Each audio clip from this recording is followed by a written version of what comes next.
a new way of talking about the drug problem would be, let's talk about drugs in terms of what they do. What do we want and what do they do? So here you have a family of drugs and the typical image of the addict. What is a drug addict? Well, it's a person who has an obsessive behavior pattern that is unexamined and that causes them to return again and again to the same source of stimulus or the same source of stimulus without ever cognizing the reason why. In other words, unexamined behavior is what is alarming about drug addiction, that people behave like they are obsessed. Well, on that scale, then the most powerful drug of the late 20th century is television and propaganda. And the way in which we consume propaganda is amazing. I mean, the most intelligent of us, the ones who hold ourselves most aloof, are probably junkies through and through when it comes to the media. And the media just makes you stupider and stupider and stupider. You become less able to formulate a creative response, less able to tell what is real and what is not, less able to empower yourself. And there's just more and more and more of it. The average American watches 6.5 hours of TV per day. Average. Imagine if a drug that you smoke or shoot or snort had been introduced into this country after World War II, and that now the average American was consuming 6.5 hours a day of this thing. I mean, you would have the fundamentalists foaming at the mouth. There would be riots in the street. It's that we define these things so oddly. We don't attempt to make sense. What I was trying to say this morning about the fact that we must change our minds.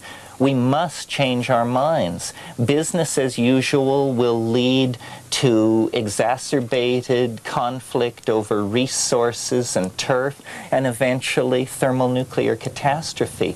If the evolution of consciousness is not the way to solve the world's problems, then I don't know what it is. Well, the psychedelics were originally described as consciousness-expanding drugs. That was the phenomenological description of what they were. We need to intervene in our own psyches. We cannot afford the luxury of an unconscious mind that can throw up a Hitler or a Khomeini.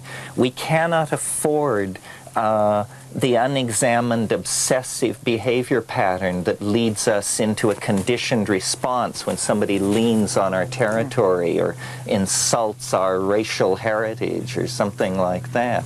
We have to realize that it is going to take creative intellectual engineering to steer us through the narrow valley of being. And it's always been that way. This is what shamanism is using plants to balance and control what is otherwise an extremely violence-prone, neurotic species. The price we pay when the symbiotic relationship to the rest of nature is interrupted, we lose our bearings. I'm not talking metaphorically. I don't mean about sniffing the air and making medicine wheels. I mean about putting the chemicals, the enzymes from the natural environment into your body that create the seamless web that unites us to the purpose of the planet. These psychedelic compounds are bearing information.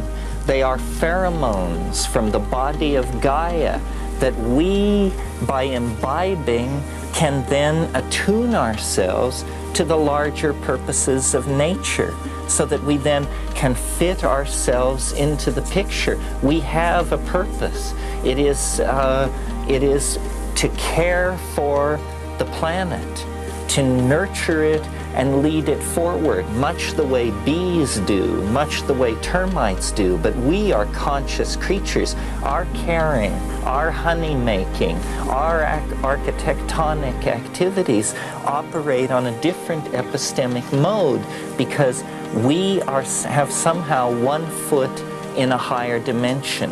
This is the mystery of ourselves.